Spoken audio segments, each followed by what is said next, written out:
Docteur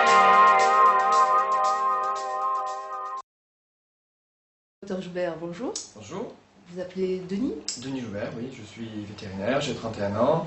Comment devient-on vétérinaire? On a tous rêvé un jour ou l'autre, quand on était petit, de devenir vétérinaire, mais c'est une passion, une motivation? C'est avant tout une passion, c'est avant tout l'amour des animaux, hein, et puis une passion aussi pour tout ce qui est médecine. Vous aussi, vous-même, vous avez rêvé de devenir vétérinaire quand vous étiez gamin? Oui, tout petit, oui. Ouais, je rêvais d'être vétérinaire, de partir en Afrique, de m'occuper des grands animaux, des éléphants. Et vous avez déjà soigné un éléphant?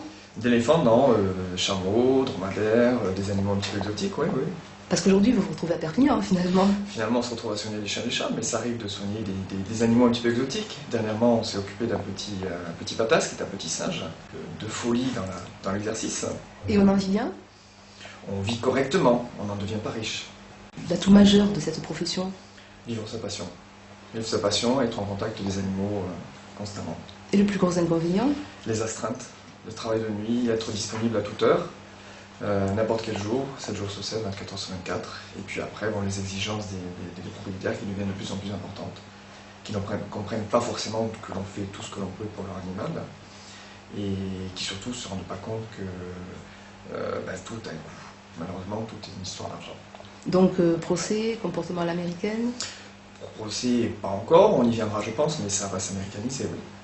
Quel conseil donneriez-vous aux jeunes qui aimeraient se lancer dans ce métier?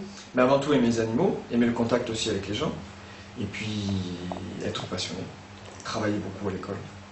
Les années d'études, c'est pas un blocage? La première année est difficile, puisque c'est une année de sacrifice, mais après, ça suit son cours tranquillement. À partir du moment où on fait ce qu'on aime, c'est toujours beaucoup plus facile. À 31 ans, la passion est toujours vivace? Ah, elle est de plus en plus importante, ouais. Merci. Merci Avec beaucoup. plaisir.